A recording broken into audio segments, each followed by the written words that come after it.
राधा नाम की एक लड़की अपने माता पिता के साथ रहती थी। राधा देखने में बहुत सुंदर थी। उसके माता पिता को बस उसकी शादी की चिंता थी। राधा का पिता दीनू एक मोची था। वो जूते चप्पल बनाने और मरम्मत करने का काम करता था। उसी से उसका परिवार चलता था। गरीबी के कारण राधा की शादी के लिए वो पैसे भी नहीं जोड़ पा रहा था। इसी चिंता में रहने से एक दिन दीनू बहुत बीमार हो गया। उसे कमजोरी के कारण डॉक्टर ने आराम करने की सलाह दी। इसलिए राधा और उसकी माँ ने दीनू को काम पर जाने के लिए साफ मना कर दिया। बापू, आप मेरी शादी की चिंता क्यों करते हो? अगर मेरे नसीब में शादी लिखी होगी तो हो जाएगी, वरना मैं आप लोगों के साथ क्या उम्र भर नहीं रह सकती? बोलो। बेटिया, एक न एक दिन बेटियों को अपनी ससुराल जाना ही होता है। ये तो दुनिया की रीत है।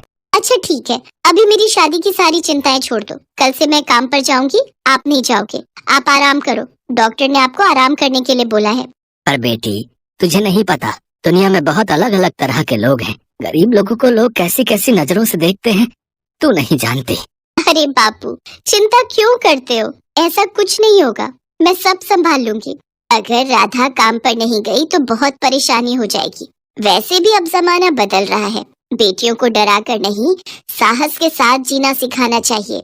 राधा की माँ उसे हिम्मत देती है और वो अगले दिन बूट पॉलिश का बक्सा लेकर काम पर चली जाती है। राधा गली मोहल्लों में घूमकर आवाज लगा रही थी, बूट पॉलिश करवा लो, जूते चप्पल जुड़वा लो। अरे रुकना जरा, मैं अभी चप्पल लाती हूँ। ठीक है आंटी जी, पहले तो तुझे इस मोहल्ले में कभी नहीं देखा। क्या नाम है? जी, मेरा नाम राधा है। आपने मेरे बापू को कई बार देखा होगा। आजकल उनकी तबीयत ठीक नहीं रहती, इसलिए मैं ये काम कर रही हूँ। अच्छा हाँ, मैं तभी कहूँ, एक आते तो थे जूते चप्पल जोड़ने वाले। मैं कई दिनों से इंतजार में थी। साइड से भी सिलाई लगा देना चप्पल को। राधा चप्पल जोड़कर आगे बढ़ जाती है। कुछ ही दूरी पर बदमाश लड़के खड़े थे। वो राधा से बदतमीजी से बात करते हैं। ओहो, मोहल्ले में नई फुलझड़ी आई है। अरे तुझे फुलझड़ी लग रही बे, मुझे तो एटम बम लग रहा है, एटम बम है? छोड़ो मेरा हाथ, मुझे आगे जाने दो वरना क्या करेगी? हैं? तू जानती नहीं हम कौन है? इस इलाके के गुंडे हैं, गुंडे। हाँ। लड़को, छोड़ो उसे, चलो भागो यहाँ से। ओ अंकल जी, ओ आपकी उम्र नहीं है हमसे बढ़ने की, समझे? अपना रास्ता नापो। ये आपकी बेटी लगती है जो उससे बचा रहे हो? हैं? कहो तो आपके दामाद बन जाए हैं। तभी बुजुर्ग व्यक्ति उनमें से एक लड़के को चाटा मारता है। ये अलग बात है कि मैं एक रिटायर्ड पुलिस ऑफिसर हूँ, और अभी भी मेरी बाजुओं में बहुत ताकत है कि तुम जैसे गुंडों को सीधा कर सकूं। अगर एक पल भी और यहाँ रुके तो मैं पुलिस थाने में फोन मिला दूंगा, समझे? फिर जेल की हवा खाना। बुजुर्ग व्यक्ति के डर से वो बदमाश वहाँ से भाग जाते हैं। बेटी, अब घबराने की कोई जरूरत नहीं है।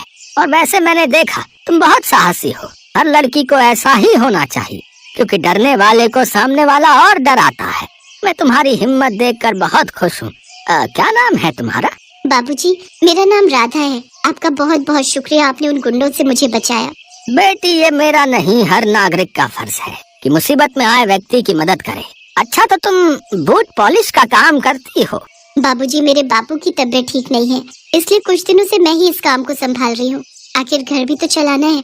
राधा उस बुजुर्ग व्यक्ति को अपने बारे में बताती है। चलो, किसी दिन तुम्हारे पिताजी से मुलाकात अवश्य करूँगा। वैसे मेरा घर वो सामने जो बड़ा मकान दिखाई दे रहा है ना, मैं वहाँ रहता हूँ। कल सुबह तुम मेरे से मिलने आना, मैं तुम्हें मालकिन से भी। अचानक बात करते हुए बुजुर्ग व्यक्ति की सांस फूलने लगती है। क्या हुआ बाबूजी? अरे आपकी तो सांस फूल रही है लगता है। बेटी, मेरा इनहेलर घर पर। राधा दौड़कर बुजुर्ग व्यक्ति के घर जाती है और उनकी पत्नी को इस बारे में बताती है। बुजुर्ग व्यक्ति की पत्नी इनहेलर लेकर राधा के साथ अपने पति के पास पहुंचती है और कुछ देर बाद उन्हें आराम पड़ता है। बुजुर्ग व्यक्ति का नाम दीनदयाल था और उनकी पत्नी का नाम आशा। राधा उनकी पत्नी के साथ उन्हें सहारा देकर घर तक ले जाती है। आशा, इसका नाम राधा है, बड़ी प्यारी बच्ची है। अभी कुछ देर पहले ही मुझे बाजार में मिली थी और आज मैं अपना इनहेलर ले जाना भूल गया, तो ये हादसा हो गया। बहुत बहुत धन्यवाद बेटी तुम्हारा। इन्हें कितनी बार कहती हूँ कि अपना इनहेलर याद से अपने कोट की जेब में रख लिया करो, पर अक्सर भूल जाते हैं। अरे इतनी गर्मी में तुम भी थक गई होगी, रुको मैं तुम्हारे लिए ठंडा शरबत बनाकर लाती हूँ। राधा का रंग रूप ऐसा था मानो कीचड़ में कमल। कुछ देर तक तो बुजुर्ग व्यक्ति की पत्नी राधा को ऐसे ही देखती रही। राधा सचमुच बहुत सुंदर थी और उसका स्वभाव तो था ही बहुत अच्छा, मिलनसार। अक्सर राधा जब भी काम पर जाती तो वो दीनदयाल जी के घर पर थोड़ी देर जरूर मिलकर जाती। बातों ही बातों में उन्होंने राधा के घर का पता पूछ लिया और एक दिन उसके पिता से मिलने चले गए। सेठ जी, अब तो बस यही इच्छा है कि राधा बिटिया की किसी तरह शादी कर दूं, पर क्या करूं, चिंता और बीमारी से काम पर जाना बिल्कुल बंद हो गया और थोड़े बहुत पैसे भी नहीं जोड़ पाया। कहते कहते दीनू की आंखें भर आती हैं और राधा की माँ भी रो पड़ती है। दीनू, राधा की चिंता मत करो, उसकी शादी करवाना मेरी जिम्मेदारी है। हमारी कोई संतान नहीं, हम तो पति पत्नी ही एक दूसरे का सहारा है। पर जब से राधा बेटिया हमें मिली है, मानो बेटी की कमी पूरी हो गई। तुम देखना दीनू, राधा बेटिया की शादी हम इतने धूमधाम से करेंगे कि पूरा शहर देखेगा। ये सब सुनकर राधा के माता पिता की खुशी का ठिकाना नहीं था। कुछ समय के पश्चात दीनदयाल जी और उनकी पत्नी मिलकर राधा के लिए एक बहुत अच्छे घर का रिश्ता ढूंढते हैं और राधा की धूमधाम से ऐसी शादी करते हैं मानो वो उनकी खुद की बेटी हो।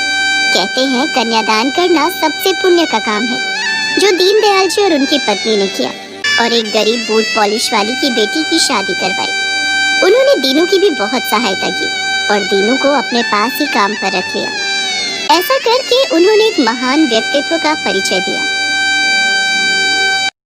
हेलो दोस्तों, अगर आपको यह कहानी पसंद आई है तो प्लीज़ चैनल को सब्सक्राइब करें, लाइक करें, कमेंट करें। Thank you for watching.